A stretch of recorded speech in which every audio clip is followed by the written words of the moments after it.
odi enije ni kwansha abrabo mu afutu nyamsum wani daso edi enije abro ni panyina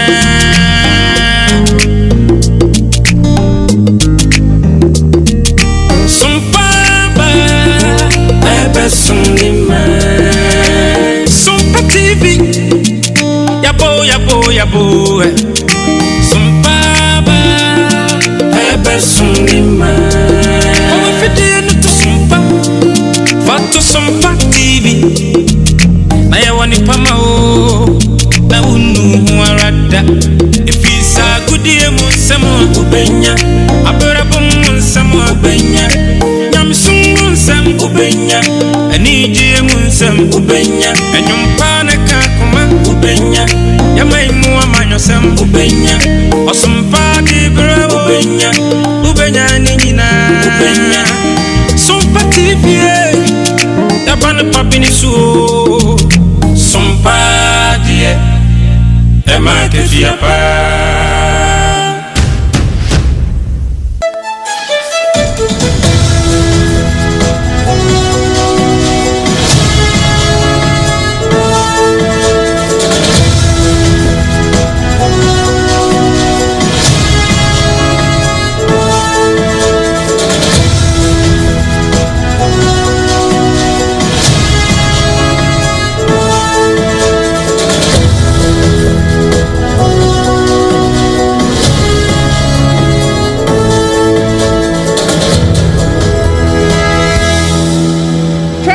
So Ghana this year mamunyina maha ensaso mama kwaba SOMPA 106.5 FM kasa fidie so ana woti eka efri enkran pompone mantamu yebutu dome eko bank akiri wanu a ye ne dome market ne ben ana woti yenka efri ensam a yensam twerefo ati wo mu gu mu a ene memene da awiai eye humumu June bosome ne da toso aduonu nwotwe afimpino ene aduonu enomo ensam a wo musaso so a wasamu fopani ato debo esemu eyi die ditie en message amede so mo shanensom se ensem yi etwagu ewo SOMPA 106.5 FM akra no eje ne ho ntechede me na wasante mantamu a eye SOMPA 93.1 kumase ayiko FM eye 100.9 adamfopo radio ebutu Paris France abrochimemu a wono mu aso nsem ne mu etopetie takwanso eye SOMPA 101.1 takrade eye SOMPA 103.3 zachiman eye SOMPA 106.1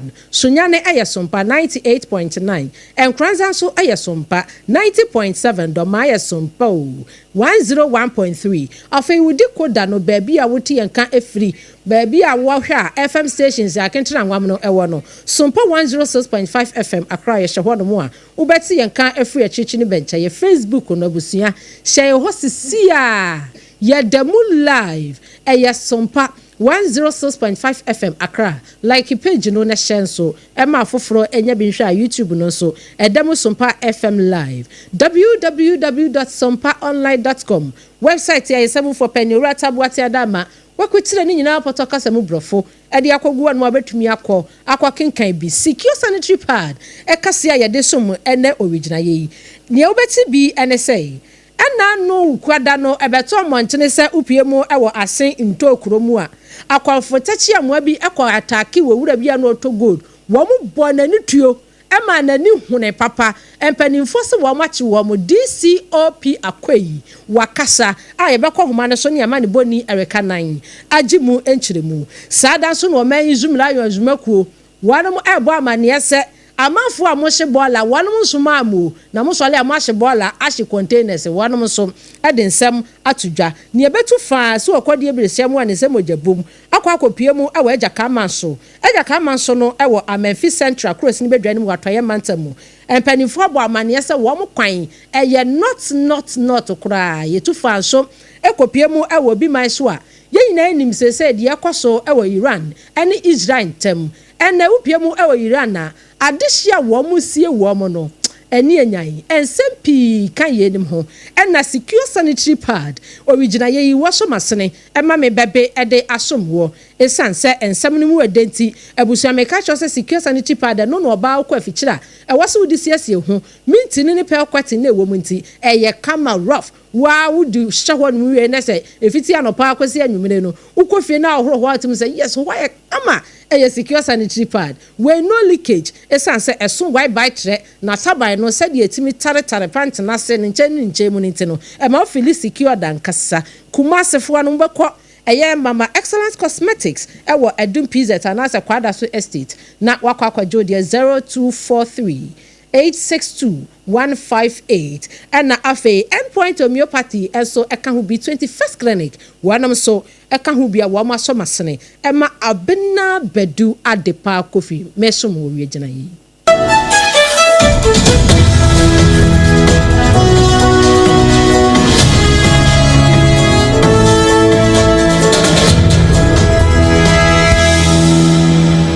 Abusia yada se papa se watwe yan ama yetwa ye ho aba ye free sam no ase ede ama ye hyese afiri mu ewo emfimfini emantemu na ye nyina ye be kai se ena no ukwada no ena eya branch ya wono ye good buy na kyese gold no toto ewo asen ntokrom na asen ntokrom no se de wanum kire mu se emrante waja wanum de omo nkwa ba no omo adiba wade wo ma wo mo homne so nansem ho ewo mpota mo tata gold fuyi Abrante kwabena Emos wanya mfinhia no aduasa 9 aduasa enson 37 na wase wo hɔ no anu hu sɛ emrantie mienu etifidie tetafo moto yi bi so a wonom eba na sɛ de na ade no wo smell ni fishi asa bibi besi nti na anko wo ye no abon ho adwan so entumi antakre nam so mo tututuo bebre na ena gu ne so ema ebi kwaka nani na ebra asem ni siye no wone sompa kase edika kasai ne ene ne nsam kaye ene ne nkomotwetwe mu no ye ni kan mu eno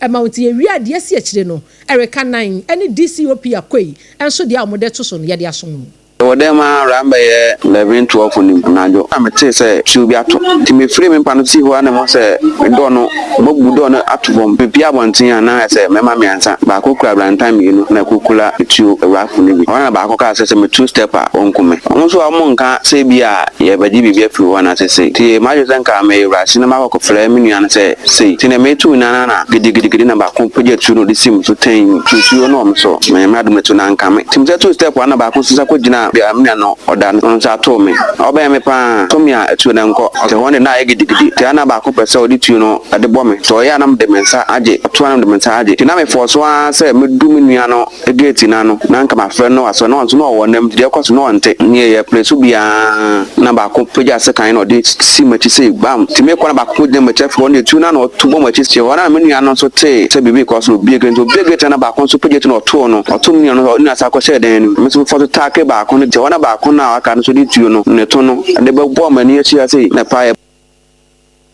na ni ade na che wa frem areho ye kwa homa ne so ne ya ne amani boni ereka na abre ne bra no wato nkra efri imfimfini mantamu esom yen na waboye mu de akwa akosie ye nya ne nte yese oposi adwuma ko ne fa no ewo asen potem ho wo mo sa somrante no bi mo sa na te a menua otemenka ma ha o mo yada se papa na Eric ye asemi dia che wa free mu said ye abrantie mo so narrate ni story no said ye si ye pa was etu a wo mo bo ni nyina no ba kokura no ebo pie ye na mom dia wanya lucky ene dia kan nani se dien ena si akiri bra se abana se ne o ka se wo free mu dachi bi age se ye mu bo ho no ma ye dwuma yi se ne esi ehui ye no ma age se ya nso ye bo aye ho se ne eni abema kwa me Amos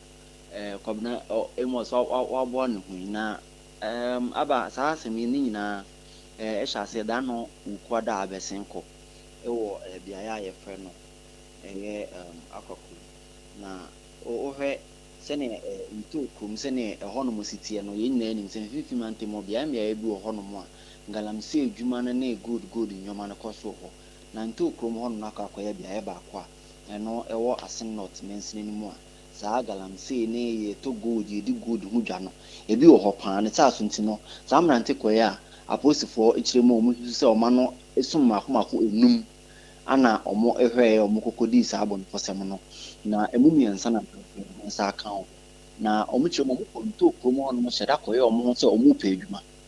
nti na adwuma na omo pene na ese omo ehwe photocast ebe ka so omo disguise omo if I just say kuntina so kwan so yo mo say omo aba ho no mo nso ba be pe gold gala ne bi edie na omo pa edwuma pe sika de akofie no inse na omo soto ededa pomo a omo epe ye nuanom mema mienu e kobna emos a ne mfishia yensa kan no edinsia nso 37 sanso ana ne nua be mo ka no ye Richard Kuma ya ono wonya mfishia no edinsia ebiasa miensa 33 na ene no ade a omo ekọ omo ho no omo kokoye sa anwuma ni nyina omo hu sese na tie no ana da no wuko do mo to hye omo so omo fi ahomache be se 1 am ana omo to hye omo so ene sene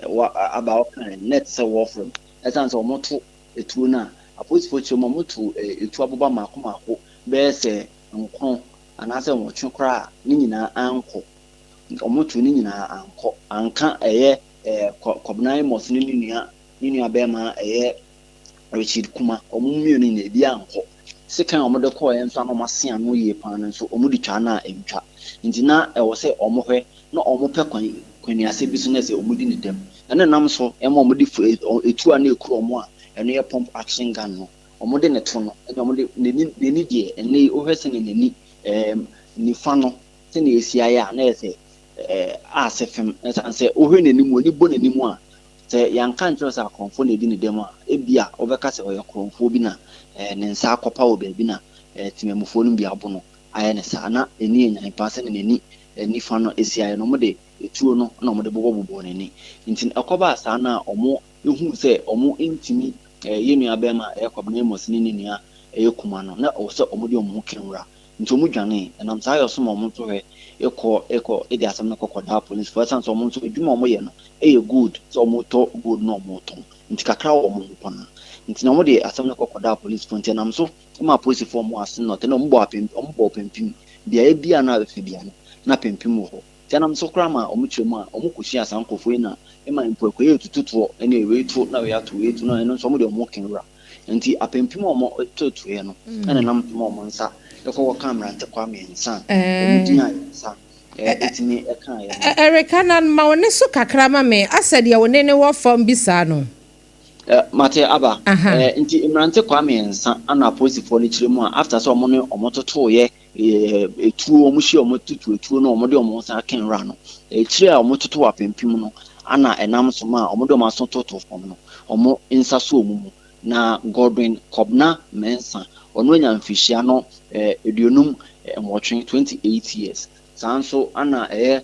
Kojo Frempon ono enya mfishia no eduonum pe 20 years sanso na Kobna entwi ono ana yepanyi a owo mu a wonya mfishia no eduasa 30 years ana omo nsa aka omo kire mu se mienu ka ho a omo de omo ho akan rende no omo aso edida from omo pese omo nso omo de omo nsa be so omo no mahwe na omo de omo ejina emra no omo kire mu a omo nsa eka sa emrante kwaye no enyoma a omo eji free omo honom no 3 barreled pump action gun sa etu ya na meka se omo de ne to ede bobo ye nua mema yi bienu no omo de bobo mo no omo nya makom yensa sanso ana se kan abrantan a yase ano pan so omo nyenya ebi nso edi free omo honom ebi nso omo nya etu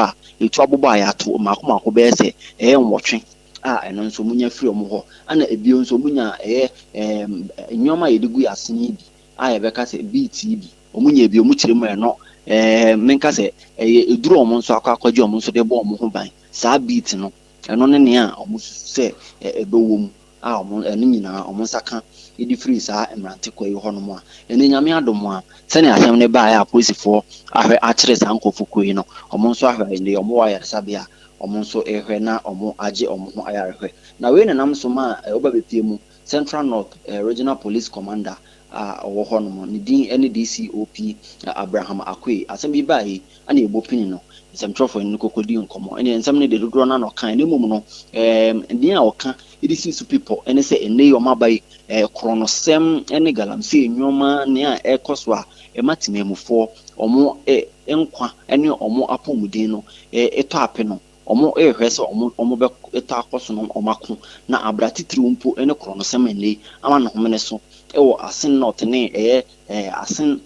North Police Command Division ni mo no omo hwe no omako tie ni nyina ne sa so nti oto eye nkrade amadodo a omo ehu omo nso omo yakronfo ya ende no timemufo ana omo ayese omo ebeton so re no ma omo asomo ndwu omo ewo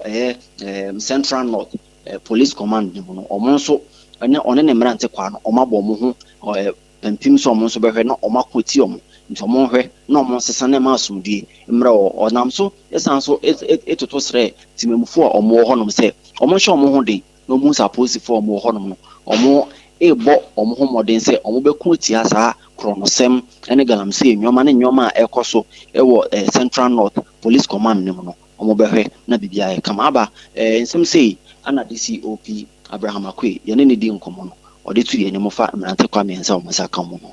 na district asimfo so district patrol team no ewo ho ene investigator na omo America ekoball set snap checks because omo hu direction when I like to say omo be faso enti omo ko boss snap check enti no sa for you know for sa na omo motor so the motor na buy enti mra omo overpower mo no omo America no nkofo omo motor say nkomo dwane na omo ko no omo hu say police for de car kosi kwanim enti no ahwe omo be che omo be dictate enti ma omo abandon sa etuo na ekuta omo seka no omo de ko share bush bim na omo ja ho enti omo yadu on na msana police enya intelligence no omo start say omo fire enti omo nyina stop motor no na omo confirm enti mra omo echi omo no na omo cheso enya no press omo ya robbers omo come baby but search police conduct no ema ye hu empty cartridge Openi okasa ye DCOP Akwe wano na wopiemo ewo asen enofa ono posi adwumako no wada wanum wano na eja wani amani boni ewekanan ya watonkra efrinfini mantemo efa ora emoso sade wo hwe no Facebook no so pa etuo yi bo no be se 13 bullets enso ni nyina tumi anwura ne video na akoromfo hwe ade na ni ya ye nyante wo so me tuo na bena no ebo nani e no da Facebook no so sa no enti no eye sompa 106.5 FM Accra wo show Facebook no so a wo be hu owura ya ye kana asebi enti ne sade bi mo kan say me so wa ditu aduro se kan aduro ni ade a enti na tua bena na de wani na aduro ni bi na nam so me ebo nani a e kana ene ye di mo enkomo na e wansam foforo mu no ye tonsam no eso o man Zoom Lion adwumako no wanom ekopie mo ewo epoye emantamu ewo abra wanom eto eye mako edu ani nyina eye management track no omo de besesa sabola afei wanom eto eye afidia no eye ka muntrum kakra enye kakraka pa ni bidio ya wanom edesa sabola se no egu container ni mo no eno so wanom eto aduo no a wanom pa hontuma wa epoye mantamu na epoye mantamu ho no koforidua ena empanimfo ni ntini atwotwo wura pepiankoma wanom kopie mu odwumade na se a wanom nyina free management of Zoom Lion Ghana Limited wanom akache koye wamo toto sere no pani wakasa ye upie mu ewo epoye emantamu a Eastern North Coordinator Edema Zoom Lion adwumakoi eye Owura Edward Ziba na ne kasa ye mu no ena wode to dwa wototo sere ekurosini bedwa ena fei mensini bedwa krachi nyina se womu ni womade hia wonom ewo mensini ena afei ekurosini bedwa mu enkasa wonom sei aya na mpempi no wobehu Zoom Lion wom containers sese kwan ho a wobekọ na ejadam echensodom eni gomora wobehu anse husie kumo asede nkofo bi na ehai enso no obi kwabrane ena edi eja akwakoto ball anim wonom sei yesa eha wanum containers ya wanum didi djuma edi bola no egumu no enti wo mu ka kire eye aban ewuraba ene aban krachefo nyina wanum mansin ni kurosini bedwa mu nyina se wo mu ne wo made hye nkasa wo mu Zoom Lion fo no wo mu kan kire obi ya se bola ne yema na egu mu container mu a wo mu fa jantum wo mu se yesa enche na sei na ebra wo pani Edward Ziba ekasa ye ewie ya kire no wono aye Eastern North Coordinator ena Eastern South Coordinator so Madam Faustina Shade wono so ekasa ye ekire mu se ekwan ye Zoom Lion adwumakuo no wono fa so di wo ma adwuma ne sebi mpladuasa wo so ya manfo yere no wo ya manfo papa amanfo sisters amanfo brothers enso no asa Ghana fo ye mu wo mo esanse obi pa betimi aye bola nanka wo hwa wo betimi akora na yiye nanka eja wo de akwako Zoom Lion container mu enso hwan Zoom Lion for homba bepra enti na nuane se wo mututu go by heart saa na wo se nka wonum ya mu maamenom ana mu papa nom ana wo nipa bi pra bia enka sebio enka wobonsu wo sole akoya adwuma no wo brɛ pa enti no wo mu ka kyerɛ Ghana de hye nyina sɛ wo mu sra danka bɛya obi enya Zoom lion container e woni fie ana wankasa betumi apɛ wo dustbin kukruwa bi na de asi wo fie enti no wo yɛ obola na wo di gum wo yɛ obola na wo di gum ɛyɛ ma wa maso akohwie gu Zoom lion container kasiem na ebra na sɛ wo ka amana twato sɛ wo bi nso wo hɔ no mu a sɛdeɛ wɔhyɛ dade bola ɛsoma ne bakatoa ɛse wɔn kwatungu no akora no odu hɔ a wɔnrum wobɛmu ase wɔhwie gu fam wɔ na wɔyɛ tatantan si nyinaa no sɛ bola gu yɛ fie ne edidi a enye yie ya yɛnhwɛ se obi a wɔte kwan no ho no wode bola ne kogu no besi dan ɛna nipa no nso atumi akyena hɔ no anya asomdwe de ato na aduane a wɔnom de Sarfo tuyi akwama Ghana de hye me ne wo ɛse yɛbɛhwɛ ne atumi ade ehu ni sɛde yɛbɛyɛ efi ɛmene yɛn Zoom lion adwuma 106.5 secure kaseɛ original yɛ de ne yɛde so wui upie mu ɛwɔ Amenfi Central cross ni bedwanim ɛwɔ atoyɛ ɛmantamu a ekuro baako ɛno no ɛde wasa ɛgya ka mansom wɔhen poporo yɛ a wɔte adwa so ɛyɛ nana adakwa yi adom a wɔtɔ so mienu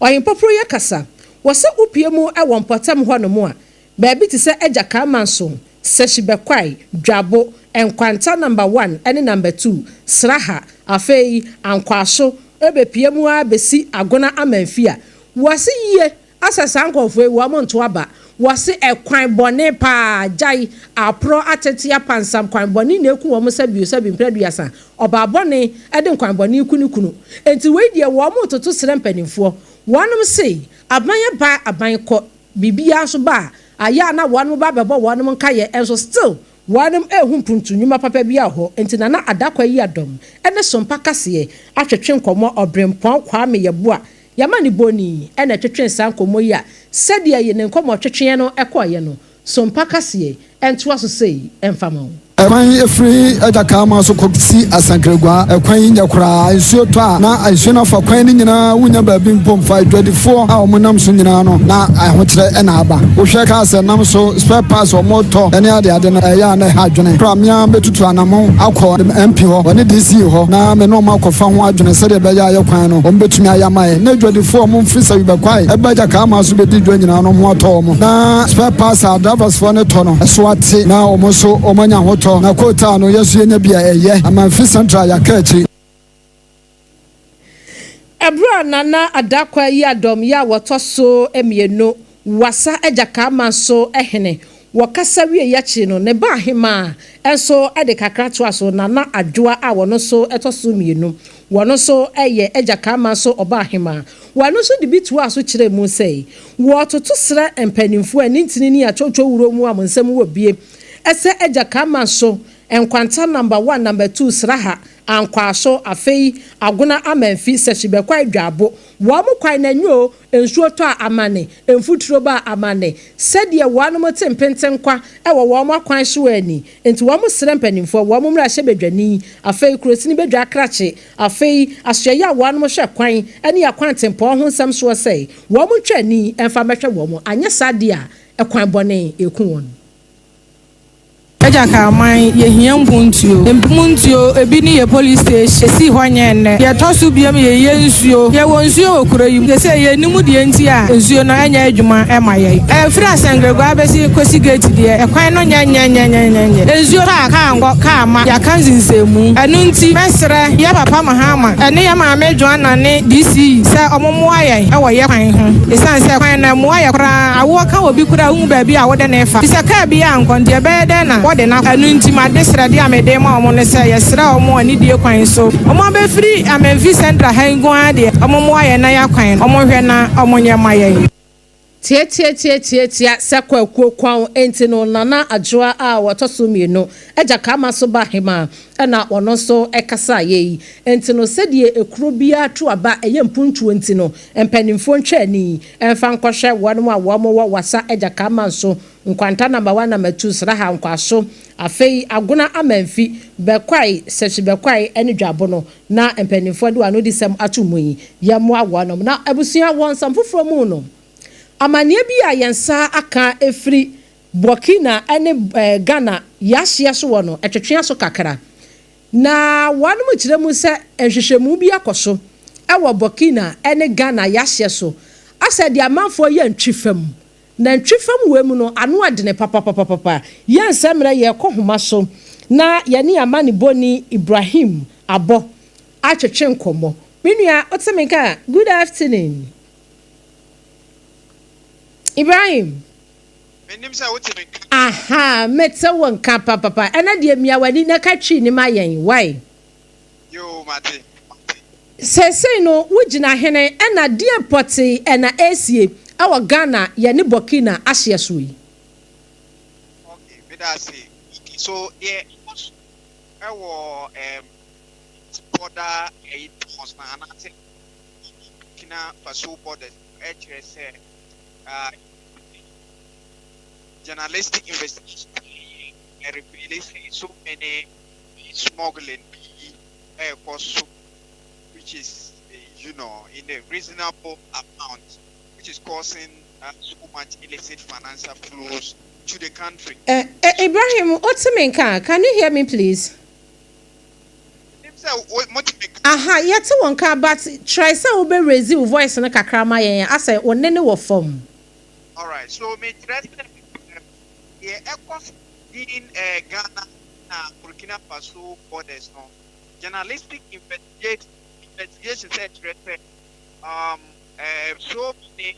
activities and shada the operates which has smuggling activities so many other also which is contributing so much to illicit financial flows which are put a nation at the so share we set some of the borders are Boko municipality west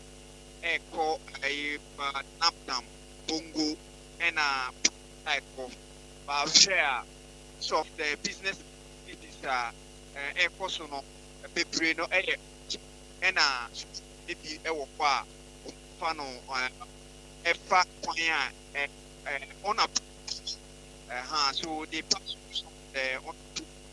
which is actually causing a lot of financial flow. So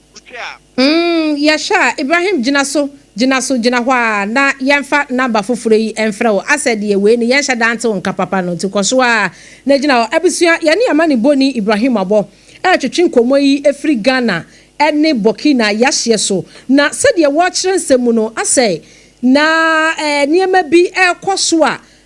kamia yese asempanimfo a wo bobo banje ban e wo yahye so no wanom adwumaye no eye atochew kakra esanse wose amanfo smuggle niema papa afei wote menka yeah mete unka afei de yenko to aso free baby a wosi so we say the ekoso na mostly no business activities na there's so much illegality at ekoso so I was say authorities won't check it we are Ghana no sometimes they will fertilizer here they subsidize it for Ghanaian farmers in the upper east region. So start fertilizers mostly a bar over who say smuggled porno, mobile charcoal, Burkina, and I say other neighboring countries are no. So a name of beer a possible beer and shada. So our investigations also interested sometimes no. Border officials now more border for no. Some of them have been compromised, and then other investigations say sometimes there are big wings in society who are involved. So the efforts of our border home are so far or so far that's what we have observed. But then some people that are actively involved also include petroleum products, second-hand bicycles. We also have fertilizer. We have so many other goods that are being transported to the country, which is supposed to go through the normal process for us to be reviewed for the country. Na Ibrahim, you share on Facebook ne so amfoni na wode esande yan no yehu barrier bi ewo ekwan baako so ena baako so yehu tricycle abobo ya said ye na be frɛ no eno so ɛdeɛn ɛna gum ɛna hemfa pɔte na abobo ya ne nam ɛna saa barrier ya ade send ye so sisi ahwɛ o Facebook ne so a saa pepe na da so ɛno so ya hemfa pɔte so barrier na wo hwɛ a barrier bi a ɛwɔ both side or ho ye bigger barrier ɛna abobo ya no ɛyɛ mognore aho no ɛyɛ boundary between Ghana and so hwɛ mototik na muacha border no so they were going towards the Burkina aspect picture no so this at the means of transport or with transporting most of the goods but that's not the only thing. Sometimes some vehicles fully loaded can actually yɛbɛda se papa enti kwasoafo ani edi echire sɛdeɛ ɛkɔ wɔnom gusu a wɔn smagre nti wodi ato sompa yɛne yɛmpanimfo nyinaa anim de yɛmpanimfo bɛhwɛ na wɔnom ɛto ho anamɔ Ibrahim Abo yɛbɛda se wai nyankopɔn hyirawo Abusuan yɛkɔdi nkɔmɔ yi efiri ɛyɛ Ghana ne Burkina yɛahyɛ so na sɛdeɛ nsɛmtwerɛni echire mu no wɔnom hyehyɛ mu a wɔn ayɛ amanfoɔ ɛde nneɛma nam sebu akwan so a ɛmfa ɛyɛ emra kwan so ɛma ɛyɛ Ghana yɛ ho sɛ ebia sika kakra yɛbɛgye ani yɛde abɔ man ho bra ne yɛnsanka entinuwe no smagre sɛdeɛ broni bɛka no ɛna wɔnom adi ba bɛpie mu wɔ man yi mu ɛna wɔne yɛn adi ho nkɔmɔ nti mpanimfoɔ ntwa ani ɛmfa nkɔnkɔhwɛ yɛ ne Burkina ahyɛ so hɔ na deɛ da no wɔnom ɛfa nto na abusua wansam foforo mu no SOMPA 106.5 secure ɛkaseɛ ɛne yɛde sum wi sɛ yɛn nyinaa yɛnim sɛ ɛba no political show party a hot wine awia de Monday to Friday for God and country so our SOMPA 106.5 FM Accra so na nra da ya na maame akosua ago aboaje atena dwam na wani panimfo etwetwe nkomo a na upie mu dumashia akoswa hene nana ayebi afogiana abaji nadwa jai wahini sedi ya mifili ni nyasam ketoa na ensam kayemu no anwade tu dwa kire mu sei se wotufo na ebeye yie ni ebefa na NDC amanyoko sabio wanom mposa won ba bia nkade wo ka nyina ene sei se NDC amanyoko braba so se wanom bayi obi amana tu franka ade amanyoko na sabio wanom yi obi a waye abrantie a sabi anaketesia sanse wo banso ye bieye na adwemu abobe wo wa hobrase na ne mu oduro na Ghana fo ebetumi aginadie na wanom atimi ede na di ekuo nanim yakopon ya adom afimpino ene aduono enwotwe na gia na asem eni NDC for Obia, young for Obia, Obey young. You know, there's one thing I like about Baumi also. Oya young and he's very intelligent. That's one thing I know about him. He is a very smart man. To be over that age, you know, a president. Trust me, a far better than paying for every don't say your normal setup. Obia, how many years I know call retirement? 60. The man is Obi a headmaster. I was Henry School Bima school near the best of 4,000 students. Constitution is only best 60 years call retirement. But here's the case say, you see, Obi a president of more than 30 million so they are. Obi is call retirement because on the moment you find say o may president doesn't make sense then they call retirement yes wa ho de no ko form e bi hunu many things until go and rest yen try na yen pem ranti obi o mo 45 years actually be 50 such people they have so much ahead of them and to yen panimu na so obi o wadwen papa they are able to change things obi o no be 17 years and or again say even actually be 10 years pe no such a person no may monumental e buama o man tumpon don't even think about it so say end is obi for obi amana be di o mani o mo mpa obi ya brand kakra obi o life ahead of him. Such people no aya no mutu no man no more simple from who be here or getting na gu akono. Such people no trust me they won't do anything, especially with the black man. The black man already know to don't yet. So pull it down for until after or a young person or so much you can imagine the papa tiase the marketing get so I agree the person the bank school then because all be in the bucket to no e ma adwen no e for other schools other cry ko until me face and this for be obi a yen po obi o young kakra enwachi no nana ayebia fogiana ede na futu sam etokoma eye dwamtenani ede ma NDC amanyoko chama general mosquito ese edunketia ene waka kire ne sei wo ye obi asabio wanim de a eba amanyosem a owura yi wakumu ache a ye bu ne pa nti wo ka kire ne se wo befa enka wonhye na otutu nanamo ensi yie se nyankopon ya doma NDC eba eye aban mu biewi ne nyina enam ne nwuma pass wo ye dwamtirani edema wo mu yi wotumi kukodene edi ne kuo no esanso eba aban nwamu ebiewu enti no wonhwe na ma ne mfa ne ho kofolefole bibia na ne onyam kakra wanya ewo kuo nim na afa Ghana nyina no onhwere na biewu so wonhwe sei wobekwaso aye adwuma ewabra ye boje ne so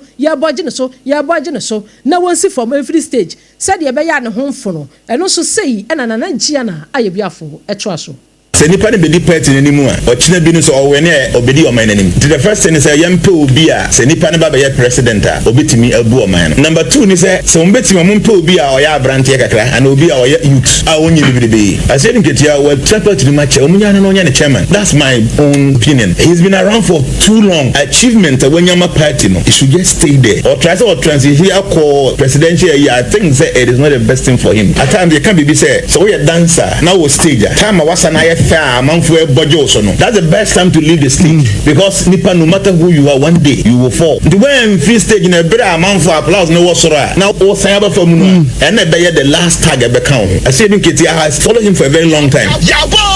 He is a very smart man. Even though at times on other political opponents here and I say be or more training be about education or that, but trust me, that man is intelligent. Or a library. A deal being our party in time or a regional secretary or be a chairperson. I would think that even after this 4 years, or power, don't feel no one can say I've been able to organize the party that me winning 2024 election. 2028, I want to sit back. Now I'm far man to other people. So I tag and never done a swat. Trust me, say even a bible will be a bemuna and they will still give him that respect. I don't think it is the best decision. Anyway, that's my own personal opinion. Mo nana wanu hwam epia o openi okasa ye eye nana aye biafugia na dumehia enkoso ehene no ohini wo bo adwuma papa nyasam keto asade na adwimu abobe no se wotufo na afa ebeboa wankasa enura for God and country dwumadie so hot political show ye ekoso eye adwada ekosi fiada enura de ma me akoso agwaboaje akoso enhira ena tina dwam ena one ne twetwe sankomo ye odi afutuo yi ekoma eye NDC amanyuku jema general Zedun Ketiam so se kwa brante wono so eje ne dia yede emunsam asomwi ebusia yetu fa so kwade ebresiam ani se mojebom enkonkopiemo e obi man so na obi man so ayekwe enyasem o arehosem ni nyina efa Iran ene Israel wonom entokwe na na memene danum ayanopa ya ena krata tetenten efri Iran memo eba ye kire mu se ena wonom aye state barrier wo mu wie ya wo mu de eye atoaso esie nipa mako aduosia 60 ena no pay upiemo ewo Iran a wonom esie wonom adehie yi na empanimfo ekire mu se military men eka ho ebi afenso opani kese bako pa wono no upiemo ewo Iran for wonom armed forces no adwumakuo ni mu a wodi mu ntintimai pa wone ne yere ene ne manyina da eka ho bi na eneyi yesie wonom yi Mohammed Mahari wonom se oka ho ebi na ade no akoya rehosam na sede eneyi upiemo ewo Iran mo anten so a adehie no address black wonom a won be dress black de pi na eno ma dress black adehie a yepe wonom krabie wo Iran asase so ena no pay no wonom kitakita wonom mfoni ni a ensem a wonom kana kyese anu edene pa na mpanimfo kire mu sei enipa aduosia 60 yi ayesie wonom yi aye state barrier de ama wonom Iran yi wonom sei wom ka ho a enipa poly 627 ena Iran wonom atina nanom siedo na wohwemu e de compare Israel for so de a wom de enipa mako aduonu enwotwe 28 ena wom atina nanom siedo na de akoya reho sampa enam so ma sompa kase ye da ne akire ade ama wo eneme meneda awiei ene sei se wonom empanimfu a eba no se wom army US army a wonom di anim ekọ bombe ye se de Donald Trump share wom ema Iran fo nipa pi na eti na nanom se do no ene enyan na wonom kire mu se ebra US wo mampanini owura Donald Trump eye se wakwakwata Israel fo achi na wonom anhweye na se de wom de niema gugu akwamu na ceasefire wonom asizie se wom sanso kwhye kuntuna se na Iran fo koye bibi fufura anhweye a wobesanso akobombe de ediko mienu na ano so akwakoye pinso pa enam so ma asam no ayare hosam tie nei upiemu ewo Iran dia enipa 60 ena omaye state barrier edi ama wanu mu a yade na ekire di ama wo ebusua kase no yenyina yesu ne emu ni komu sei epen safei ena waso wafidi a original yensam a yade so mu free sompa 106.5 no de edi mu akotini bi ene sei nana aye bi afogiana aye dumesua enkoso ahene wakasa akyem se NDC amanyuku sabere so na mukoyi mu flag bearer munyi obi a woye energetic ne hu odene ya brantie ma mukoyi obi a ya akokora munyi obi so a na adwim abo bew na Ghana for ebetumi enya ne mugidi ne ato aba no ede amano Yamani Boni Ibrahim Abonso ebo yamanie efremu Ghana ene Burkina yahye so se eniema mafo etwi fam no ano adene ti sempanifo ada won so de sada so ne ebo primo ewo asen ntokrum na awrehosam na no kwada no esi ye fa brante emoso ho se wamu akronfo tachi amanko wamu kwaji ni gold na sa wadi tu adro wamu bon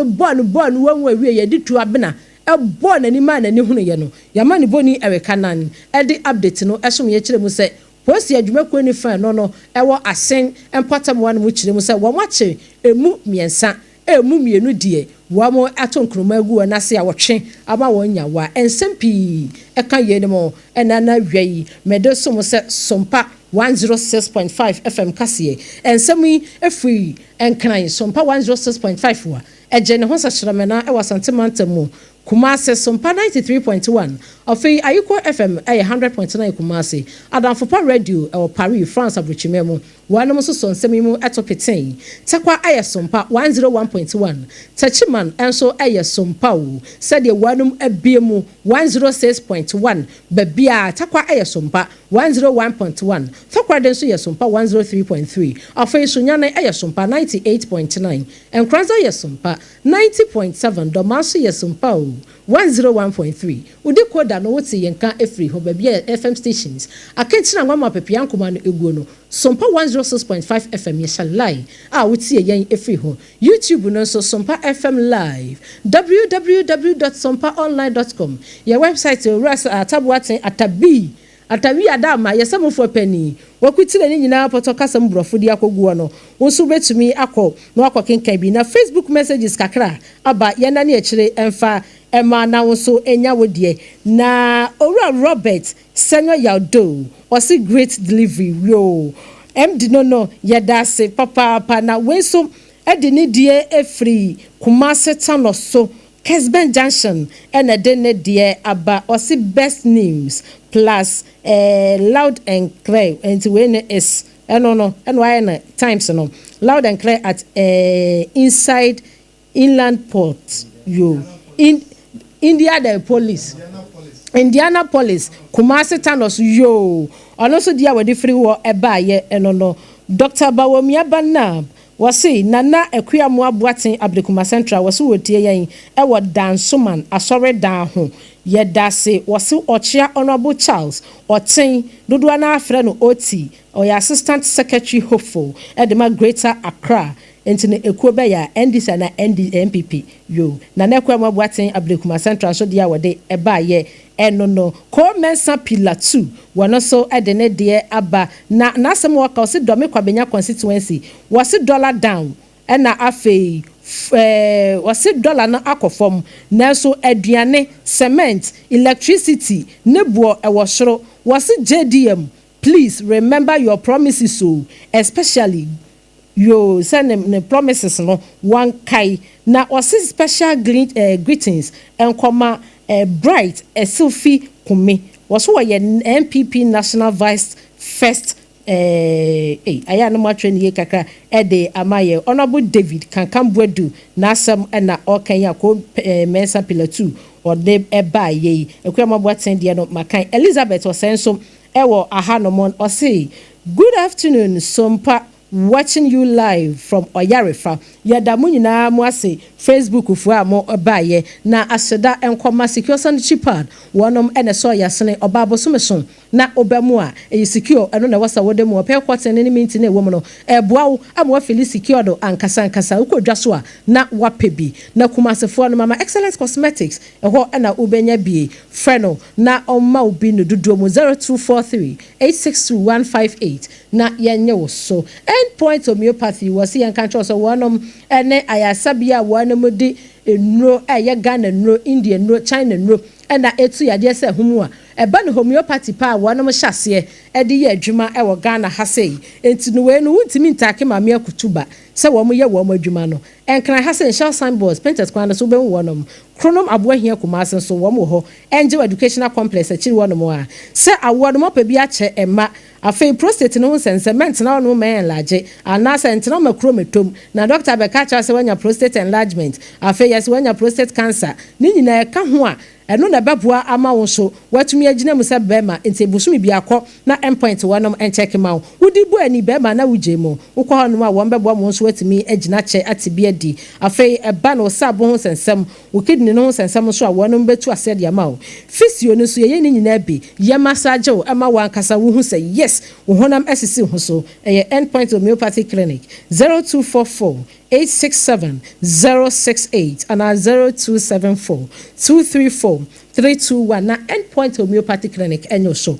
na said ye nyina ya nim se ebinim aye wo mo te said ye wo mo sua 21st clinic no the sciatica expert no wo mo bro wo mo de tale na wai wo mo ye da ya wo mo sua obi asan sa obechi apa wuntimi nye te 21st clinic da esan se ba no sciatica ho sensem a wamu no wamu rewra mu ekoyi din sciatica ebai eyentini na esa oto ase no yese yentini tia bio ekosi unamrom etimi yo ya eka ne ho agyae echense de yabo odua na brof din e de sciatica ana we botanical name entini se de Dr. Bernard Foster ne mpanifo 21st clinic wanu ko hwemu ahu saa ya de ndi sanse na mre wafo no ene nkokorafo na ha wo mo eye ni wo musu me yanya menopause ena metu ase o ena metu ase o se 21st clinic adamenti ye ntibio ukọ ho no mu ye bete ne se te e de ama wo ya rebia ye hwe ho nanso no sciatica no eno ene ye tu ne se hu papapa ye hu adwuma yi e de ama wo enti ne ba bia wo behu yen krabata no doso